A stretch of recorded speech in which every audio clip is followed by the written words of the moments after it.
Bismillahirrahmanirrahim.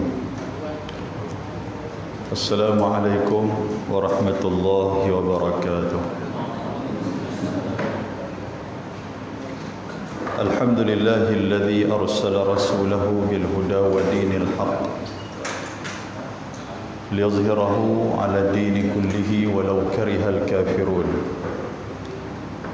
Ashhadu an la ilaha illallah wahdahu la syarika lah. وأشهد أن محمدًا عبده ورسوله. اللهم صل على سيدنا محمد وعلى آله وصحبه ومن تبعهم بإحسان إلى يوم الدين. أما بعد. رب اشرح لي صدري ويسر لي أمري واحلل عقدة من لساني يفقهوا قولي. Subhanaka la ilma lana illa ma 'allamtana innaka antal alimul hakim. La haula wa la quwwata illa billahil aliyyil azim. Muslimin dan muslimat, tuan-tuan dan puan-puan yang dirahmati oleh Allah Subhanahu wa taala. Saya mohon maaf di atas keterlambatan saya pada malam ni, dan saya ucapkan terima kasih kepada ashabul fadilah ustaz kita kerana dapat mengisi ruang kekosongan dengan bertadarus membaca ayat-ayat Al-Quranul Karim. Mudah-mudahan Allah Ta'ala merahmati segala amal saleh yang kita buat, dan mudah-mudahan dia akan menjadi satu syafaat kepada orang-orang yang senantiasa membaca Al-Quran.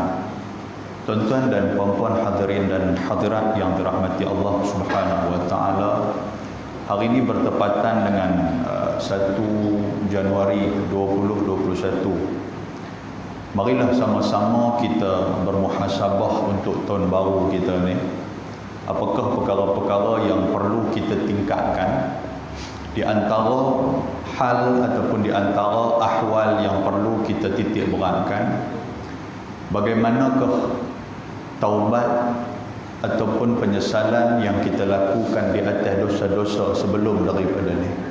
Antara langkah untuk kita nak menemui tahun ataupun gerbang yang baru, yang pertama, marilah sama-sama kita memperbanyakkan taubat kepada Allah. Kita mempertingkatkan kualiti istighfar kita kepada Allah. Sebelum daripada ni kita duk istighfar macam biasa, tapi lepas ni kita cuba hayati apa yang kita sebut dalam istighfar kita. Satu kalimah istirja, kalimah pengharapan yang kita minta kepada Allah Subhanahu wa taala. Itu yang pertama. Yang kedua, marilah sama-sama kita memperbetulkan ibadat kita. Banyak benda dalam ibadat kita yang kita guna ataupun kita sedang amalkan yang kita sendiri pun tak tahu sama ada benda tu betul ataupun tidak. Pasal itu Nabi SAW dalam sebuah hadis yang sahih, Nabi memperingatkan kita. Satu riwayat daripada Abdullah ibnu Abbas radhiyallahu taala anhu, dia kata irtanim khamsan qabla khamsin. Dia kata ingat 5 perkara sebelum mai 5 perkara. Tuan-tuan duk dengar benda ni daripada nasyid Raihan apakah kan, dia kata irtanim khamsan qabla khamsin, ingat 5 perkara sebelum mai 5 perkara. Yang pertama dia kata syababaka qabla haramik. Nombor 1, waktu muda sebelum dia mai waktu tua. Waktu muda tu ambil manfaat elok. Muda ni kira kalau dalam lingkungan orang Melayu ni lebih kurang 60 ke bawah tu kira muda lah. Sebab 60 ni dikira pencen kan. Tapi belah kita ni kalau atas pada 70 orang Melayu, orang bukan orang Melayu, orang lelaki ni, kalau 70 dia kata baru 70. Tapi kalau kau orang perempuan 70 dah dia. Nampak beza tu. Baru 70 dengan 70 dah, yang tu beza tu. Baru 70 muda lagi. Kalau 70 dah mana ada tua dah. Orang lelaki dia macam tu. Baik, nombor 1. Kita kena ambil maklum, kita kena ambil ingat, ambil satu pengajaran syababaka qabla haramik, masa muda kita ni. Masa muda kita maknanya masa sihat, masa muda kita dah boleh pi merata ni, ambil kesempatan tu. Kemudian Nabi kata wasihhatak qabla saqamik, masa sihat sebelum demai masa sakit. Bila main masa sakit, apa benda yang kita nak buat pun kita rasa tak syok. Nak semayang pun tak syok. Kita nak buat amal ibadat, nak manggil tengah malam pun tak syok. Nak makan lebih pun tak syok. Nak makan kurang pun tak syok. Jadi lagi pelik. Makan lebih lagi dia main sakit macam-macam, sakit badan, orat apa semua ni. Makan kurang pun sama ya. Nak lena pun tak boleh. Jadi ambil kesempatan untuk kita nak buat banyak amal ibadat. Kemudian Nabi kata waghina qabla faqrik, iaitu masa kaya. Kaya ni makna dia masa duk ada. Lagi ada duit, lagi ada keperluan kita, kita boleh sedekah, kita sedekah. Jangan kita lupa untuk nak sedekah. Lagi mana surau kita memerlukan bantuan daripada kita, bantu tuan-tuan sekalian. Walaupun sikit, bantu. Daripada buh banyak, lepas tu royuk tak tahu pergi ke mana. Ada orang jenis macam tu. Dia bubuh RM50, lepas tu 20 tahun pula dia bubuh. Tekat buh RM1 tapi tiap hari duk buh. Alhamdulillah. Biarlah walaupun sikit tetapi istiqamah. Itu yang paling penting. Kemudian Nabi kata wa faraghaka qabla syughlik, masa kosong sebelum main masa sibuk. Kosong ni dia ada dua. Satu yang kata kosong dengan masa kita. Kita tak kalut, hari ni kita cuti, hari ni tak ada masalah apa, tak ada urusan apa, tak ada urusan apa rumah urusan apa, tak ada. Satu. Yang kedua yang kata masa sibuk kita ni, apa dia? Iaitulah waktu kita mula sakit. Bila sakit tuan-tuan sekalian, tuan-tuan tak boleh duduk macam ni. Kan nak duduk bersila lama-lama tak boleh. Sagi dia kira besiak, kira nak pergi bilik ayam, kira nak kencing, nak apa-apa semua. Sagi dia tengok pukul 8, dia kata aku takkan boleh main 8 suku ya. Kalau ustaz dia lanjut habis aku lari keluar dia kata. Pasal 8 suku nak kena makan ubat segenggamnya 15 minit sekali. Itu kata masa sibuk tuan-tuan sekalian. Jadi waktu duduk sihat ni, ambil kesempatan untuk lakukan amal ibadah. Kemudian Nabi kata wa hayataka qabla mautik, dan masa hidup ni manfaat betul-betul sebelum mai masa kematian. Bila mai masa kematian, kita nak buat apa dah waktu tu. Sekali saya akan cerita sikit kepada tuan-tuan tentang bagaimana penyesalan-penyesalan yang berlaku, yang telah dirakamkan oleh Al-Quran, yang telah Allah Subhanahu Wa Taala tunjuk mai kat kita. Macam mana orang yang sudah meninggal, orang yang sudah tak ada lagi atas dunia, dia duk menyesal kepada Allah, dia duk merayu kepada Allah untuk nak balik mai, untuk nak hidup dengan kita ni. Ada ayat-ayat 2-3 ayat kita akan baca, kita akan huraikan. Jadi tuan-tuan sekalian, hak nombor 1 tadi ni, ambil kesempatan. Lagi mana tuan-tuan muda, banyakkan istighfar, banyakkan bertaubat kepada Allah. Sebab apa? Allah Ta'ala dia amat suka kepada orang-orang muda yang boleh bertaubat. Tuhan suka kepada orang-orang yang sihat boleh bertaubat. Tuhan suka kepada orang-orang yang ada kesempatan boleh bertaubat. Bukan kata Tuhan tak suka orang tua bertaubat. Tak, Tuhan suka, bukan tak suka. Tapi kalau orang muda dia sedap waktu tu. Sebab muda ni dia dengan taubat dia agak jauh. Sebab dia kata nanti aku tua baru nak pergi ke masjid. Nanti aku tua baru nak pegang Quran. Nanti aku tua baru aku nak bangkit sembahyang tahajud. Tuan-tuan, tak dan nak tua, qalu inna lillahi habis mati terus. Jadi masa muda ni nombor 1, betulkan ataupun banyakkan taubat dan juga istighfar kepada Allah Subhanahu Wa Taala. Ustaz, saya tak buat salah pun. Betul kata buat salah ni? Atau soalan tu kan, saya mana ada buat salah apa? Tuan-tuan, banyak salah kita ni. Lupa ke Tuhan pun salah lah. Kan? Nabi SAW dalam satu hari Nabi akan istighfar, Nabi akan bertaubat kepada Allah hampir 70 kali. Itu Nabi, tuan-tuan sekalian. Kita tekat 3 kali pun duk resah dah lepas sembahyang. Astaghfirullahalazim, sambil duk sila, sambil duk main kuku cekam apa semua, duk tengok bila tu ibu. Jadi gitu. Resah kita. Yang kedua, kita betulkan ibadat kita. Betulkan ibadat. Cuba untuk kita nak salat secara khusyuk. Cari khusyuk tu tuan-tuan. Khusyuk ni dia bukan boleh buat. Dia macam bahagia. Bahagia ni apa? Bahagia ni anugerah Allah. Walaupun nampak senyum, walaupun nampak gelak, walaupun duk main ke surau, duk melawak dengan orang apa semua, kata tengok hang bahagia ni. Bahagia apa? Di rumah duk kena tarik telinga dengan bini ya. Kan? Tak tahu. Nampak depan ni nampak boleh tunjuk kata bahagia.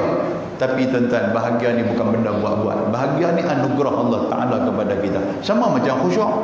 Tuan-tuan lagu duk semayang khusyuk, lagu duk kerot ke ni, kerot ke ni duk baca. Tak main ya. Dia tak khusyuk ya. Habis-habis sembahyang kata hang yang lagu khusyuk tadi nampak kerap ke ni? Dia kata kerap sungguh, dia kata aku nak terberak tak tengah tak sembahyang. Contoh macam tu. Maknanya benda ni tuan-tuan, benda tak boleh buat. Benda yang Tuhan bagi khusyuk mai kat kita ni, kalau kita sembahyang, dia akan lupa segala-galanya daripada segi soal keduniaan. Kita sembahyang, kita sudah masuk zon Allah. Kita sembahyang, kita sudah masuk dalam radar Allah Ta'ala. Kita akan rasa nikmat, kita akan rasa kemanisan, sehingga kan dalam sembahyang kita dia akan ada dua sifat. Kita nak sembahyang, dia ada dua sifat. Yang ni orang yang sudah sampai kepada tahap khusyuk. Ada dua sifat yang disebutkan oleh Imam Hasanul Basri rahimahullahu ta'ala rahmatan wasi'ah. Apa dia sifat? Ar-raja' nombor satu. Raja' ni apa? Harap. Nombor dua apa dia? Iaitulah khauf, takut. Tuan-tuan nak semayang, apa yang tuan-tuan harap dalam semayang? Tu dia ada sifat tu. Sebelum nak angkat takbir, sebelum tuan-tuan nak angkat takbir, nak Allahu Akbar, tuan-tuan harap apa? Ya Allah, aku harap sangat-sangat semayang aku ni terimalah ya Allah. Ada tak ada perasaan macam tu? Yang kedua, takut. Bila lagu duduk semayang ni, duduk berasa serupa bimbang dengan semayang kita. Takut apa? Takut semayang kita Tuhan tak terima. Kita pulun semayang, kita pulun duduk baca macam-macam, kita pulun duduk semayang selalu, rupanya Tuhan tak terima. Dua benda ni tuan-tuan. Syekh Abdul Samad Al-Falimbani dia kata apa? Itulah di antara cara untuk kita nak dapat khusyuk dalam semayang. Berapa puluh tahun kita duduk semayang hari ni, carilah khusyuk. Dah masuk tahun 2021 dah ni, itu di antara dah.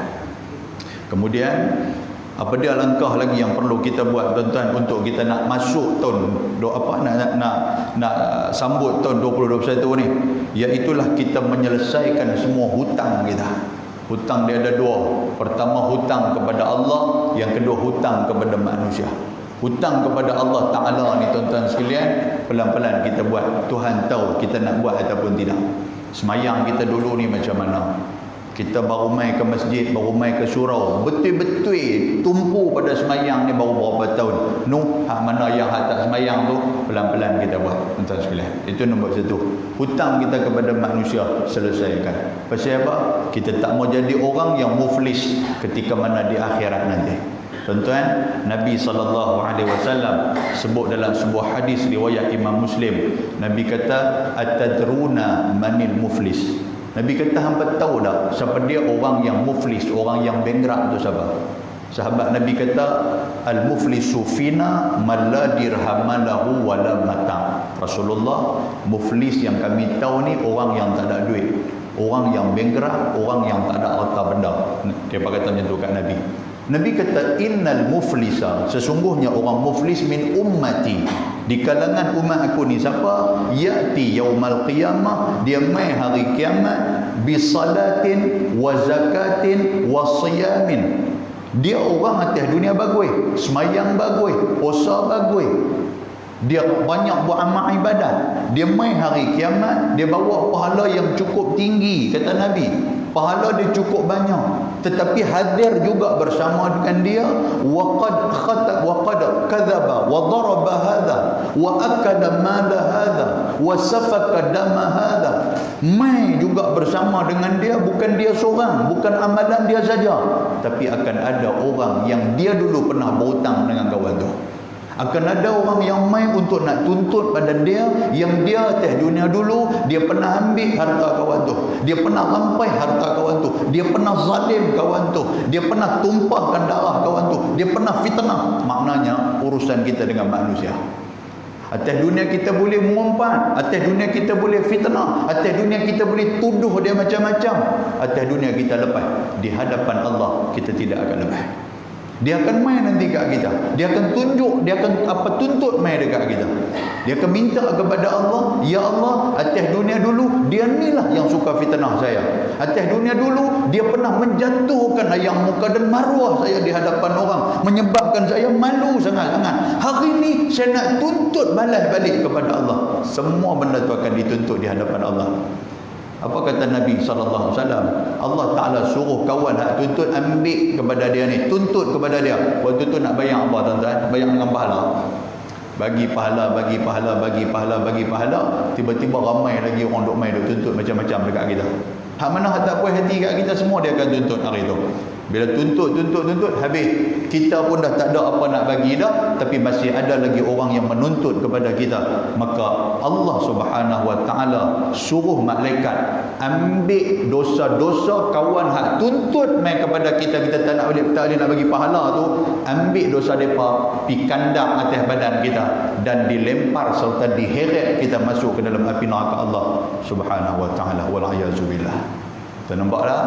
Jangan duk sangka dengan semayang hak kita duk buat lah ni kita lepas di akhirat lagi. Jangan duk sangka lagi ni. Tengok macam mana hubungan kita dengan manusia. Sebab yang kata syaitan ni tuan-tuan, dia ni sentiasa berusaha untuk yang pertama sekali dia tak mau bagi orang semayang. Ini syaitan. Dia akan berusaha untuk nak kacau, tak mau bagi orang semayang. Gaya nak turun semayang, ada sajalah tetamu main rumah lah. Gaya nak turun semayang, dia main sakit perut, nak berak, cirit, apa segalanya lah. Dia main macam-macam, tuan-tuan. Nak semayang tu. Tapi kita boleh semayang. Nabi kata, inna syaitana qad aisa bi'ibadihi al-musallun. Bila kita dah mula semayang, kita dah mula angkat takbir, syaitan akan keluar menangis teresak-esak di luar. Syaitan menangis, qad ais, makna dia syaitan putus asa. Aku tak boleh nak kacau dia. Daripada tadi aku kacau dia. Aku kacau dia, tak luntuk langsung semangat dia untuk dia nak main semayang. Dia boleh semayang, menangis teresak-esak syaitan. Tapi dalam hati syaitan, dalam semangat dia, dalam usaha dan juga perjuangan dia nak buat macam mana? Nabi kata walakin nafit tahrishi bainahum. Syaitan kata tak apa, hang dah boleh semayang, satgi aku nak kacau pula hampa hak semayang ni, bagi hampa bergaduh sama-sama abah. Yang tu yang jadi tu. Semayang tu sebelah menyelah pun tak bercakap. Tambahlah tak salam lagi. Dulu waktu salam tu lagu duk salam main dengan seteru kita. Lagu duk lap ikut lain. Tak nampak tak?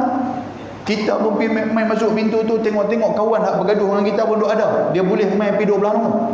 Dia tak main 12 orang ni. Walaupun semayang tu imam yang sama, walaupun semayang dengan waktu yang sama, walaupun semayang dalam surau dan juga masjid yang sama, tapi bergaduh. Pasal apa jadi macam tu? Nak salah setan kah tuan sekalian? Dia kira salah setan lah, sebab dengan hadis ni mana ni? Nampak tak? Muslimin dan muslimat yang dirahmati Allah Subhanahu Wa Taala. Jadi tuan-tuan ingat, jangan jadi manusia yang muflis ketika mana di akhirat nanti. Kita duduk semayang, kita berbetul. Tahun ni macam mana pun dengan orang yang aku seteru, dengan orang yang aku duduk bergaduh, dengan jiran aku kau macam mana, cari jalan untuk nak bagi selesai atas dunia. Jangan sampai benda ni selesai di akhirat. Kalau selesai di akhirat, panjang cerita. Kita atas dunia pun kalau duk selisih, duk accident pun ni tuan-tuan, kita kata bawa pergi balai, kita suruh pergi balai, saya marah ni sudah pergi balai, tak lagi banyak cerita. Tuan nampak tak? Tak pergi balai pun banyak cerita ni, apatah lagi balai Allah Subhanahu Wa Taala, lagi panjang cerita tuan-tuan. Baik, muslimin dan muslimat yang dirahmati Allah Subhanahu Wa Taala. Nombor 4, kita mai masuk tahun baru, perbanyakkan sedekah jariah kita. Sedekah jariah, sedekah ni dia ada 3. Sedekah ada berapa tuan? Ada 3. Nombor 1, sedekah wajib. Sedekah wajib ni apa? Zakat dan juga nazar. Siapa bernazar kata, tahun ni saya bernazar Ustaz, kalaulah tahun ni anak saya dapat nombor 1 periksa ke apa ke, saya akan bawa keluar duit sikit untuk nak bagi kat surau 30,000. Dia jadi wajib. Tiba-tiba anak dia dapat nombor 1. Dapat nombor 1, dia pun dandan jadi serban biru muka, 30,000 nak bawa keluar je. Silap kata aku. Wajib dia bawa keluar. Itu nazar. Dan juga zakat, juga dapat pahala sedekah. Nombor 2, sedekah sunat. Sedekah sunat ni apa? Kita tengok orang nampak lagu duk miskin, panggil-panggil dia nak ambil hang RM30. Sebab nampak miskin. Dia kata, "Wah, ingat aku miskin kan? Hang tahu tak kau ni semua tanah aku?" Mai balik duit aku RM30. Contoh lagu tu. Boleh faham tak sekalian? Hak kita duk bantu orang tu. Tapi kita ni kadang-kadang kita salah duk diguna, betul tak? Ambil ni sedekah jariah saya ni. Ambil nasi makan nasi, sedekah jariah. Yang tu bukan sedekah jariah, yang tu sedekah mentedara nama dia. Betul tak? Sedekah jariah ni apa? Nombor 3. Sedekah jariah ni apa?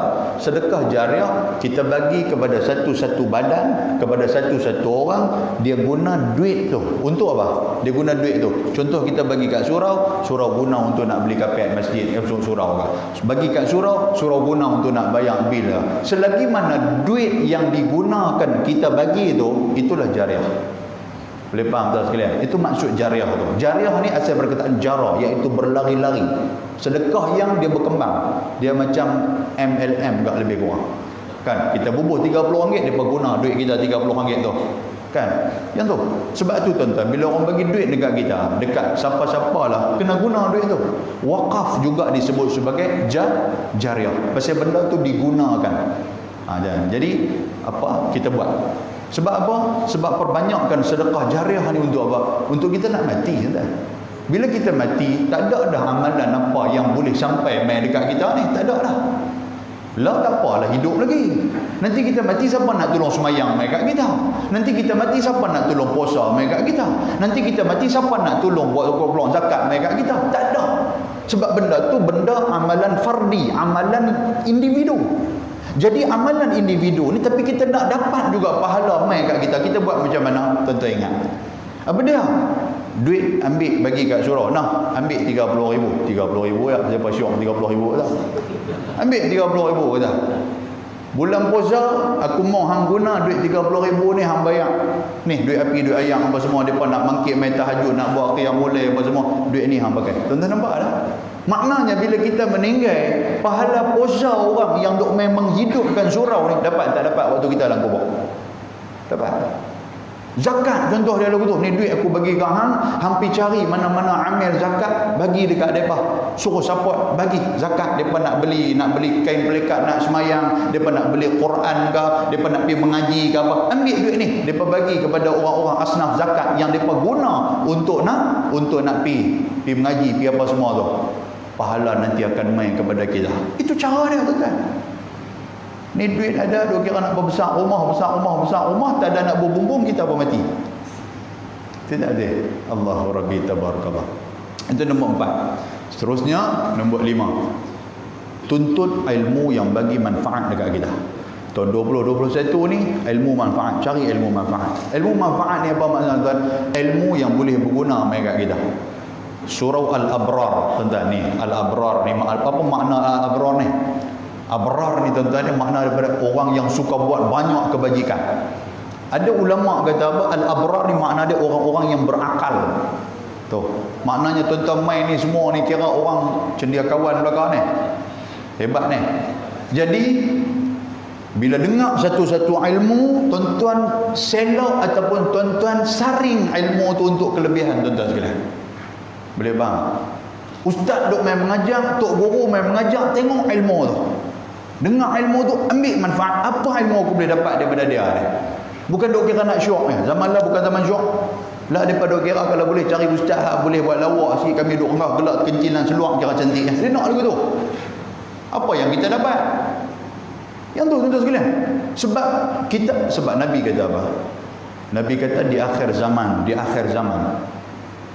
ulama'uhum syarru man tahta adimi sama min indihim fitnah wa fihim ta'ud. Yang tu kita takut.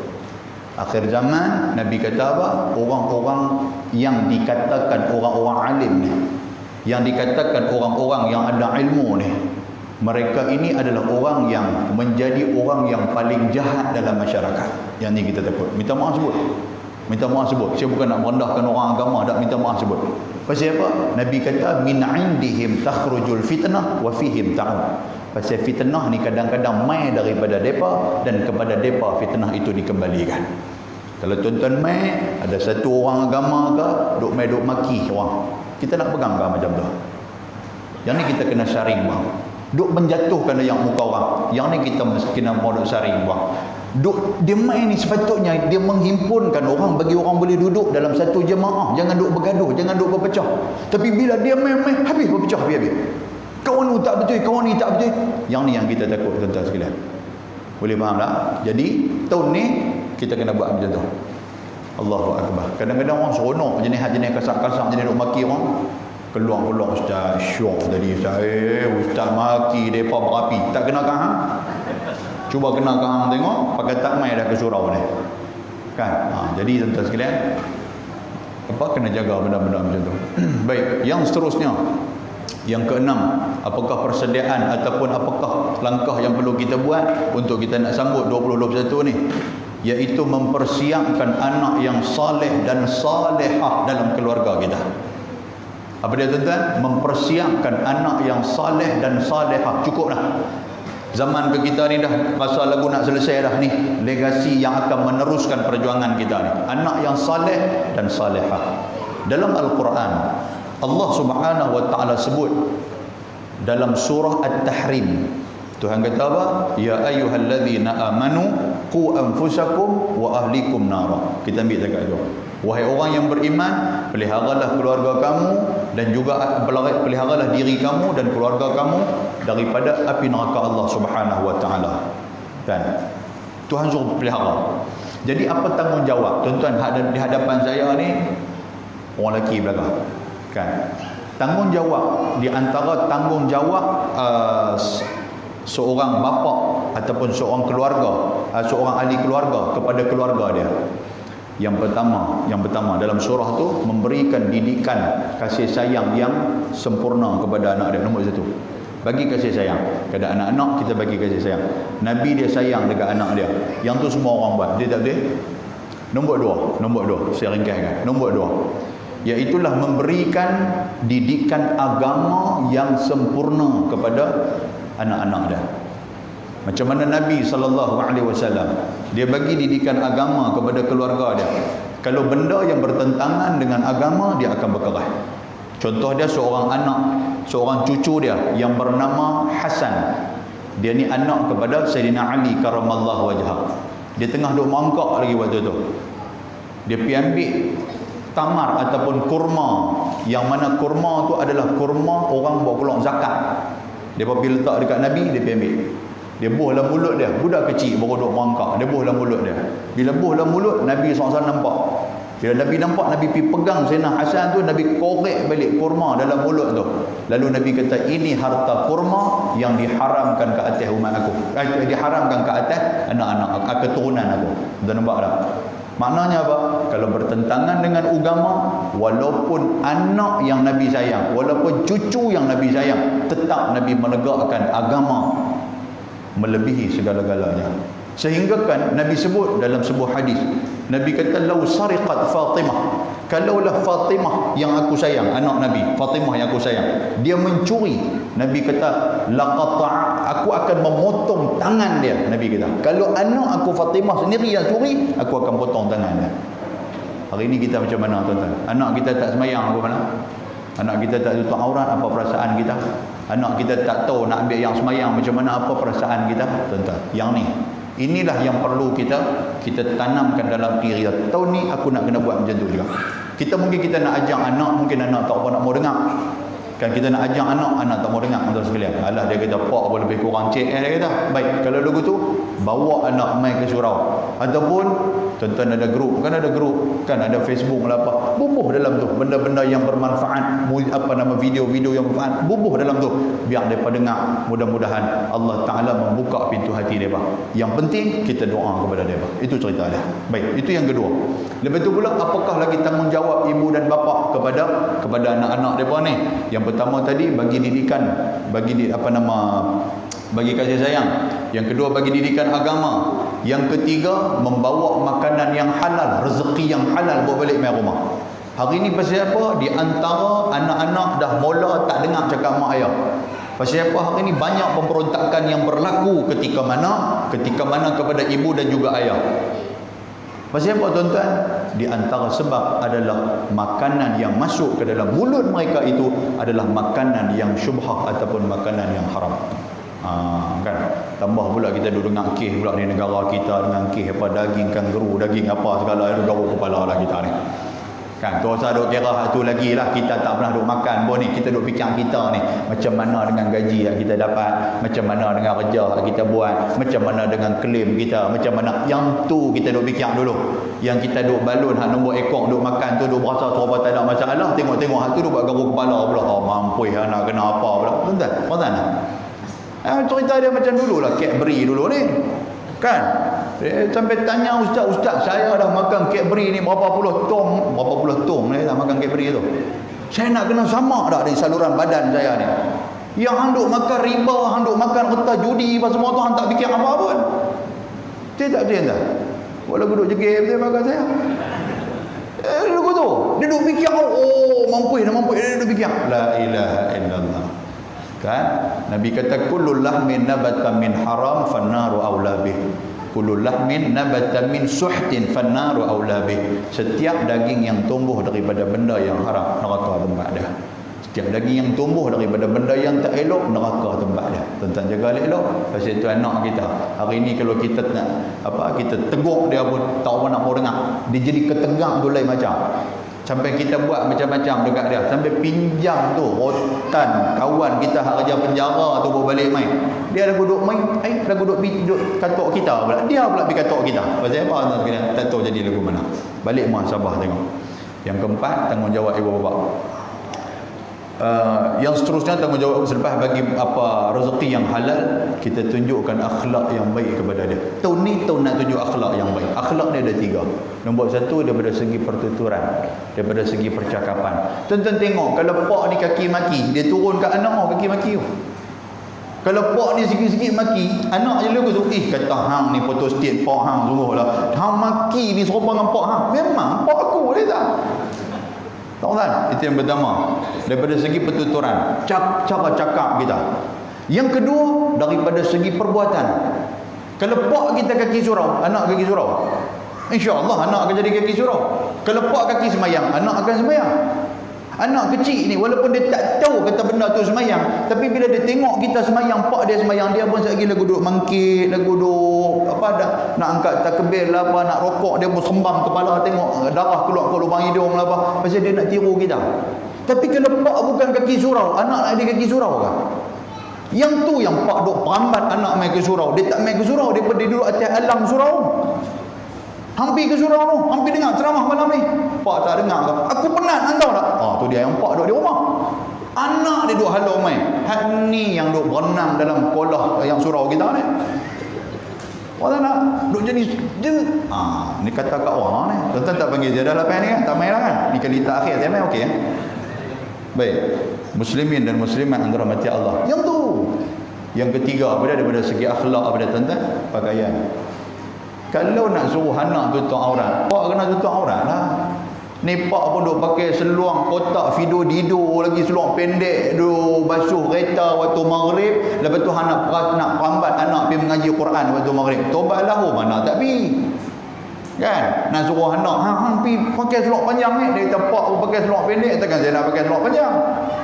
Duk main sepak raga, main bola lah apa semua pakai seluar pendek. Takkan tak faham kau kata aurat kot. Tidak dia tak? Lagu duk jegel kat saya ni.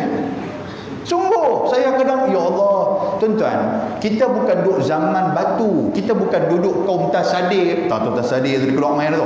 Bukan kita duduk kanibal punya kaum. Tuan-tuan pun tahu hak mana duk pakai seluar pendek kat luar tu. Awak yang dia main masjid, dia pandai pula pergi cari kain pelikat, rumah pasal tak pakai seluar pendek. Tetapi yang tu sudah lah. Hampir pejabat, hampir mana-mana tempat ni, pasti bang pakai seluar panjang, awak tak pakai seluar pendek. Dah tahu kata tak boleh, benda tu aurat. Takkan hang tak tahu kot. Tapi dia buat kerina tu.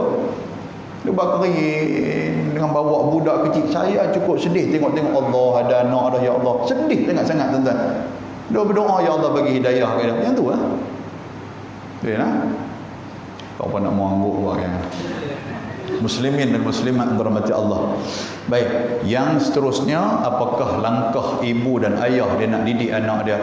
Doa jangan kita lupa. Tuan-tuan, doa jangan lupa. Doakan anak. Tuan-tuan pun doakan anak. Macam mana doa viral. Dia jadi tuan-tuan. Pasal tak bukan baru ni lah, tahun lepas. Kan ada tahun lepas ada satu orang tua, satu ayah, dia pergi hantar anak dia pergi sekolah. Lepas tu anak dia dah masuk sekolah, dia duduk dekat mutu, dia angkat tangan duk berdoa. Orang pula pergi tangkap gambar pula. Tuan pasal tak?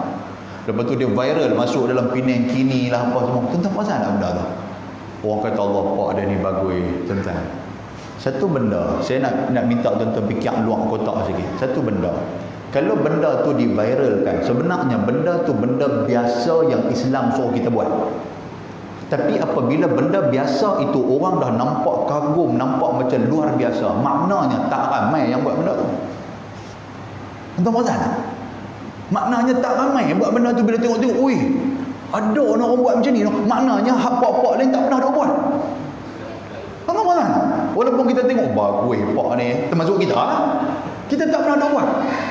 Bila satu amalan baik, orang nampak macam benda tu asing, nampak macam benda tu janggal, tuan-tuan, maknanya benda tu sudah dilupakan, orang dah tak buat dah benda tu. Sedangkan agama duk ajak daripada dulu sikit berdoa pada anak. Tuan-tuan, macam bagi salam tu dah bagi salam. Tuan-tuan, kita nak tahu kita dengan sunnah Nabi SAW jauh ataupun tidak, di rumah kita bagi salam ataupun tak? Yang tu, tuan-tuan balik rumah, selalunya duk belahak kat pintu buka pintu, pak hang balik lah.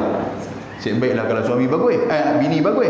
Dak apa bini kata, tu ambil buka tu. Orang tua anak mampus tu balik lah. Ribu kita lagu tu. Orang tua anak mampus dia kata kat kita. Tentu cuba bagi salam tengok dia guna. Hak tak pernah duk bagi salam ni. Baby tak belahak lah. Assalamualaikum. Bagi salam lagu tu. Lepas tutup lampu untuk sekali. Tutup lampu. Duk selak kot tirai.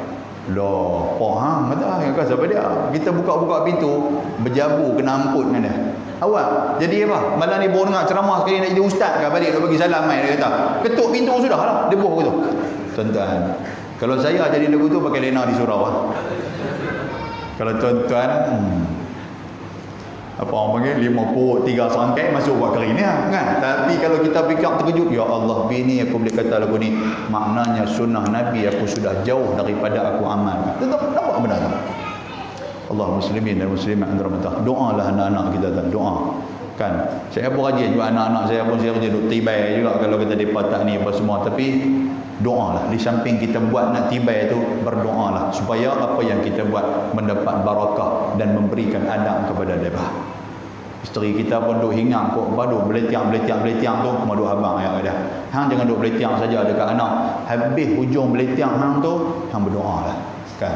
Kadang-kadang dia beletiang anak pun dah dengar apa semua, habis-habis dia lega. Dia kata lega kan ni, dah boleh ceramah dah. Tak apalah, hang lega-lega lah, tapi doa sikit. Bagi ada doa sikit kan. Di samping letiran hang tu. Baik, itulah di antara dia tuan-tuan apa nama tanggungjawab ibu dan bapa. Seterusnya, apakah lagi yang perlu kita buat untuk kita nak sambut 2021 pada tahun ni tuan-tuan? Iaitulah yang ketujuh, kita memohon maaf kepada orang yang pernah kita buat salah. Cari jalan macam mana pun minta maaf. Cari jalan macam mana pun. Kalau kita segan nak minta, kadang-kadang guna orang lain. Kata hampir abang dia kata aku minta maaf kada, settle bang kosong-kosong lah. Kita jenis kosong-kosong lah. Kosong-kosong lah kita. Buat apa nak bergaduh lama, bukan pasal apa pun, pasal parking je pun. Pasal parking je bukan ada apa kan. Duk bergaduh kes tu je. Minta buang, biar selesai bang tuan-tuan. Baik, sebab ada sebuah hadis Nabi SAW, riwayat daripada hadis ni bertaraf hasan. Hadis ni kata Nabi SAW, badiru bil a'mali sab'an. Buatlah amalan cepat-cepat sebelum mai 7 perkara. Nabi kata badiru makna dia wasari'u, buat amalan cepat-cepat. Hal tantaziruna illa faqran munsiya, jangan sampai kepada kamu kefakiran yang melupakan kamu. Nombor 1, lah ni nak buat amalan sebab kita tak fakir lagi, kita tak teruk lagi. Ada orang yang Allah Ta'ala uji dengan kefakiran tetapi tidak melupakan dia. Walaupun dia miskin, walaupun tak ada duit, walaupun dia ni orang yang teruk, tetapi dia tak lupa kepada Allah. Ada jenis pula yang Allah Ta'ala bagi dia tak ada duit, bagi dia fakir, tetapi dia munsia, dia ni lupa terus kepada Allah Subhanahu Wa Ta'ala. Dah lah duit tak ada, dah lah kerja pun tak ada, dah lah apa pun tak ada dekat dia. Semayang pun tak mau, puasa pun tak mau, buat baik pun tak mau. Yang ni lagi karut tuan-tuan sekalian. Ada jenis lagu ni. Dia jenis tak apa nak kisah sangat. Kan? Orang mangkit kelang kabut semayang subuh. Waktu subuh orang kelang kabut pergi ke surau, dia waktu subuh dia pergi cari kedai kopi, dia kena rokok di kedai kopi. Ada jenis macam tu. Dia jenis tak ada apa, jenis tak fikir. Baik, yang kedua, Nabi kata au ghinan mutriya, ataupun takut nanti kamu akan jadi orang yang kaya yang sombong. Lah ni nak cari orang hak kaya yang sombong, tuan-tuan ramai. Nak cari orang kaya yang tak sombong tak ramai. Tak ramai. Dia nampak biasa, dia lagu duk boleh duduk dengan orang, lagu duk boleh menyembang dengan orang, tapi tengok-tengok, oi dia ni orang besar ni. Tak ramai orang jenis macam tu. Syekh apa nama? Syekh Rajhi yang mengasaskan bank Ar-Rajhi tu. Tuan-tuan tengok dia macam mana. Sehingga kan dia turun pergi semayang di Masjidil Haram, dia komplek Masjidil Haram. Orang pun tak kenal, kata dia ni millionaire, tuan-tuan sekalian. Tapi banyak mana harta yang dia duk ada. Allahu akbar. Yang tu payah nak cari lah. Kan? Yang seterusnya kata Nabi, au maradan mufsida, ataupun sakit yang merosakkan kita. Bila main sakit tu tak boleh nak buat apa. Semayang pun tak boleh, puasa pun tak boleh, kira duk terlantang atas kaki ya. Terlantang atas kaki tuan-tuan. Kawan-kawan nak main teriak 2-3 hari ya. Lepas tu tak main, dia lupa gitu lah. Kan duk sembang, dia jumpa kita, hang tak jumpa kan tu. Aku pergi hari tu tengok tak boleh buat apa dah, nampak lagu duk teriak, air mata dia duk keluar, lepas tu mulut duk berbuih gitu ah. Dia pergi tengok saja. Anak-anak pun nak jaga kita tuan-tuan. Lama mana sangat dia nak jaga. Sebulan 2 dia boleh lah jaga. Depa pun ada kerja depa apa semua. Lah kali depa pun duk rotate lagu tu lah, jaga bagi anak, sulung sagi anak, nombor 2 sagi anak, nombor 3. Lepas tu duk fikir-fikir, duk sembang-sembang, duk bincang-bincang sama depa, kita cari orang luar lah jaga pak kita. Cari orang Indonesia, Myanmar ke apa ke. Dah, waktu tu. Bila orang tu jaga, kita kan dia nak jaga apa dengan pak dia. Kita kencing, kita berak ke apa tuan-tuan sekalian, takkan dia nak jaga apa pak dia. Betul tak boleh? Allahu akbar. Yang tu yang kita takut. Muslimin dan muslimat yang dirahmati Allah Subhanahu wa taala. Seterusnya kata Nabi sallallahu alaihi wasallam, au haraman mufannida, ataupun Allah taala suruh kita buat amal kebajikan bagi cepat-cepat sebelum mai kepada kita haraman mufannida, iaitu satu masa yang haraman, yang lemah, satu masa yang tua yang kita tak boleh nak buat apa-apa dengan masa tu. Ada orang tua yang tak boleh buat apa, tak erti nak buat apa. Apa dia makna tak erti buat apa? Dengan amalan-amalan ibadat, tak erti yang tu nak buat. Belah kita ni, kita belah SPT kan, seberang perang tengah kan. Ada satu tempat, tapi tak boleh cerita kat tuan-tuan pergi cari. Kan, ada orang tua tuan sekalian yang lepas maghrib tak erti nak buat apa. Depa pergi cari satu kedai karaoke. Satu kedai karaoke tengah mendang mana tadi depa pergi cari. Depa duk pergi tangguh. Orang tu. Bila orang tanya, awak bermain tau ni, kita saja main, kami tak tahu nak buat apa. Lepas maghrib tak erti nak buat apa.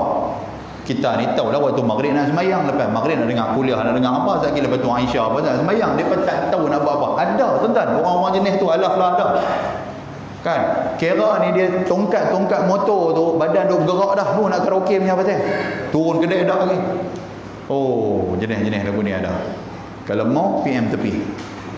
Kan, muslimin dan muslimat antara rahmat Allah. Lepas tu au mautan mujhiza, ataupun mai kematian yang mengejut. Yang ni kita takut. Tengah duk berasa seronok dengan apa yang kita dapat lah ni, tiba-tiba pop kata kematian mai tangkap kita. Waktu tu kita tak boleh nak buat apa. Au dajjal fasyarrun ghaib yantazir, ataupun mai dajjal yang tu tak tahulah bila nak mai ni, tapi yang kata da'yah dajjal sudah sampai kepada kita. Awisa'a fasa'atu adha wa amar. Kemudian mai hari kiamat, yang hari kiamat tu lebih dahsyat. Nabi suruh kita buat banyak amal. Jangan jadi orang yang menyesal. Pasal apa tuan-tuan? Pasal orang yang menyesal. Mari kita tengok antara penyesalan orang yang ketika mana di akhirat dia menyesal di hadapan Allah Subhanahu wa taala. Nombor 1. Dalam surah Sajdah ayat 12. Tuan-tuan pernah baca surah Sajdah? Walau tara idzil mujrimuna nakisu ru'usihim 'inda rabbihim rabbana absarna wa sami'na farji'na na'mal salihan inna muqinun. Pernah dengar surah Sajdah tu? Surah Sajdah ni kita duk baca hari Jumaat. Kan hari Jumaat. Selalunya tu imam dia mengapailah. Yang jadi makmum ni dia lena sambil berdiri. Lena sambil berdiri. Tu imam seorang-seorang duk mengapai, dia ada lagu angguk apa? Tengok orang sujud dia pun sujud. Kan? Tuhan kata, kalaulah kamu melihat kepada walau tara idzil mujrimun, kamu melihat kepada orang-orang yang mujrim. Mujrim ni Tuhan bagi hidup atas dunia tapi dia tak ambil kesempatan tu. Nakisu ru'usihim, dia tunduk kepala depa di hadapan Allah. Inda rabbihim, depa kata pakat Tuhan, Rabbana absarna, Tuhan kami dah tengok pahala. Wa sami'na, kami dah dengar pahala ya Allah. Na'mal salihan farji'na, Tuhan tolong Zat kembalikan kami atas dunia Zat, pasal kami dah buat amal yang salih. Inna muqinun, kami dah yakin dah. Tentang tu satu. Maknanya akan ada penyesalan ketika mana di akhirat nanti. Kemudian dalam surah Al-Fajr, tuan-tuan baca surah Al-Fajr, penghujung yang kita duk baca, ya ayyatuhan nafsul mutmainnah irji'i ila rabbika radiyatan mardiyah. Sebelum tu ada 3 atau 4 ayat sebelum tu. Tuhan kata waji'a yauma idzin bi jahannam yauma idzin yatadzakkarul insanu wa anna lahu dzikra. Bila api neraka jahanam mula mai kepada depa, ditarik oleh malaikat tunjuk mai kat depa, baru depa fikir yauma yatadzakkarul insanu wa anna lahu dzikra. Baru depa fikir, Allahu akbar, kami teringatlah apa yang kami buat atas dunia dulu. Kalaulah atas dunia kami semayang, atas dunia dulu kami buat amal kebajikan, kami takkan menyesal macam tu adalah ni. Dia main macam tu. Kemudian dalam penyesalan yang pertama, menyesal pasal kita tak sempat nak sedekah. Nombor satu, menyesal pasal tak sempat nak sedekah. Nombor dua, menyesal pasal tidak melakukan amal yang saleh. Nombor tiga, menyesal pasal tidak mementingkan salat. Tiga benda ni. Banyak ayat Quran, tapi saya terasa tak baca lah kot. Banyak ayat Quran kita nak urai, tuan-tuan. Tiga benda ni yang mereka duk menyesal. Manusia menyesal, nombor satu apa? Pasal tak sedekah. Ramai orang yang kira bila nak minta kat Tuhan nak balik atas dunia, pasal apa? Nak sedekah, nombor satu. Yang kedua pada tuan-tuan sekalian, pasal mereka ini tak boleh nak buat amal yang saleh, hubung silaturahim, berjiran cara elok, puasa depa, sedekah puasa depa, lepas tu depa menziarahi orang, ni amalan-amalan. Jaga hubungan, itu amal-amal yang saleh. Dan nombor tiga apa tuan-tuan? Salat tak buat betul-betul. Boleh lah? Baik. Jadi secara penutup dia, kita nak ambil apa? Iaitulah saya nak ambil dalam tiga benda. Nombor satu, ambil bab semayang tu dah. Sebab saya nampak tuan-tuan ni nampak macam semangat malam ni. Jadi ambil bab semayang. Semayang kita cek balik. Daripada kita duduk semayang tu, macam mana hak kita buat, betul tak betul semayang kita. Mesti ada surau Al-Abrar ni, mesti ada ustaz yang mengajar tentang semayang, tuan-tuan sekalian. Tumpu betul-betul. Jangan duk berasa kita Allah bak semayang. Daripada aku kecil sampai aku ketua duk mengaji tak habis-habis lagi. Jangan duk berasa kemah gitu. Rasa kemah tak kemah, jadi Tok Imam tengok. Jadi Tok Imam tengok, dia waktu tu dia confuse rakaat keempat ke kelima, hang baru tahu yang kata mengaji ni. Orang belakang duk tunggu lama dah Tok Imam ni perasan. Subhanallah, dia sebut lagu tu jahanam dah, kita duk ketang badan dah. Aku nak buat lagu mana ni, aku nak turun ke, aku duk rasa lagu dah, aku dah buat dah. Tapi aku duk berdiri, lah kali bagi salam sambil berdiri gitu. Entah perasan kata tak? Oi, takut jenis-jenis begitu. Jangan buat pasal. Saya selalu buat contoh apa? Rupanya contoh ni memang ada untuk sekalian. Saya perlu dengar pada orang ada. Ada satu kes berlaku tu. Tok Imam ni cerita lagi dia noh, hujung-hujung cerita lagi noh. Tok Imam ni di rumah dia dekat dengan surau. Tok Imam, anak dia pula sakit. Anak dia jenis sakit kunin tu, jenis sakit dulu waktu kecil kena tarik apa semua tu. Sekali dia mengamuk, sekali Tok Imam ni dia kena lari keluar. Selalunya kalau dengar kuliah dengar menyeri keluar, dia pun lari keluar. Dia keluar duk pi urut anak dia apa semua tu lah. Anak duk mengamuk. Hari tu dia jadi Tok Imam. Dia jadi Tok Imam, anak dia sudah lorat waktu tu. Duk hingar ni rupanya waktu tu tengah duk sujud tuan sekalian. Dia boleh mangkit tinggal sujud lagu tu kan. Yang bapak makmum duk sujud lama, jahanam dah kami nak buat lagu mana ni. Ada pula yang cerdik sikit. Panggung kepala tapi dagu dia letak atas lantai lagi. Pasal kalau terangkat lagi dia batal habis semayang. Lagu tu tak ada dah, dia letak balik. Hak sebelah ni tuan-tuan sekalian, hak hujung ni mangkit. Tak ada dah. Dia kata gitu, tak ada dah. Dia berkata. Kawan nak duk pula kata, patut aku berasa berangin. Rupanya Tok Imam langkah telinga dia. Tuan-tuan, nak buat ke mana agak. Lepas tu hak belakang tu, hak cerdik tadi ni, hak orang mengaji bab semayang ni, dia buat ke mana? Hak duduk belakang ni, hak duduk lagu tu belakang. Jadi khalifah ni hak duduk belakang. Dia buat je lah. Nampak? Kalau tak mengaji, dia tak tahu buat apa, dia pakai tunduk lagu tu sampai orang balik, baru dia bangkit. Balik dah, baru dia bangkit. Pasal dia nak abang kata, dia masih lagi skill dengan semayang. Ada. Jangan buat pasal. Jangan duk berasa megah dengan ilmu Tuhan ni. Walaupun kitab tu kitab semayang, dengar ada benda yang kita tak tahu kadang-kadang tuan-tuan. Boleh faham tak? Banyak benda yang kalau kita nak roseh, kalau kita nak muhasabah balik semayang kita, banyak benda yang kita buat yang tak apa nak betul. Pasal apa? Pasal kita duk pegang sekolah rendah dulu mengaji bab semayang. Hak itulah kita pakai sampai ketua ni. Minta maaf sebut. Saya tuan-tuan sebagai antara salah seorang panel kepada temuduga khas pra perkahwinan orang hendak menikah ni. Kan hendak menikah ni. Lah ni kami dah tak buat jabat agama, daripada tak buat ceramah dah, depa buat panggil temu duga. Tuan-tuan, dalam 30 orang satu sesi, kita buat 30 orang satu hari tu, suruh baca Fatihah, adalah 2 orang yang Fatihah betul, 28 lagi semua out. Yang paling saya berasa terkesan sangat pasal apa? Depa pegang dan yakin dengan apa yang depa baca. Ihdinas siratal mustaqim. Ghaib dia guna. Ihdinas siratal mustaqim. Hak tu banyak dia sebut. Saya kata bukan mustaqim, mustaqim. Qaf. Ihdinas siratal mustaqim. Tuan-tuan, umur dekat 20, umur dekat 30. Hak nak menikah ni. Dia yakin dengan apa yang dia baca daripada kecil dulu sampai ketua, tuan-tuan, sampai dia besar tu. Tu pun kalau dia tak main nak temu duga tu, mungkinlah dia pun tak pernah jumpa ustaz mana-mana, dia akan pegang benda tu sampai ke mati. Agak-agak Tuhan terima tak semayang dia. Sebab Fatihah ni antara rukun semayang. Bila Fatihah rukun semayang, hang tak betul dalam Fatihah, rukun hang tak sempurna, semayang hang ditolak. Tuan-tuan, jangan angkat benda ni benda kecil. Kita balik, kita pun muhasabah tengok.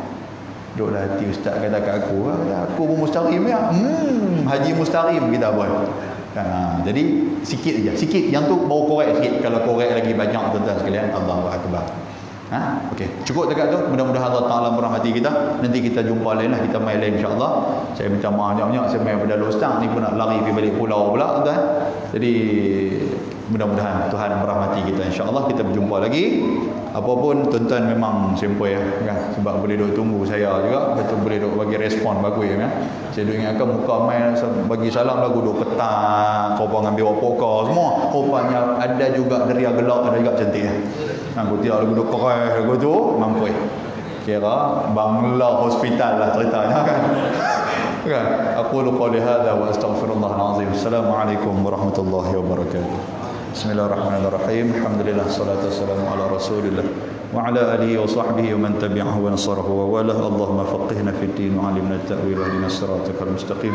Rabbana atina fid dunya hasanah fil akhirati hasanah wa qina azabannar. Sallallahu alaihi wasallam. Alhamdulillahirabbil alamin. Taqabbalallahu minkum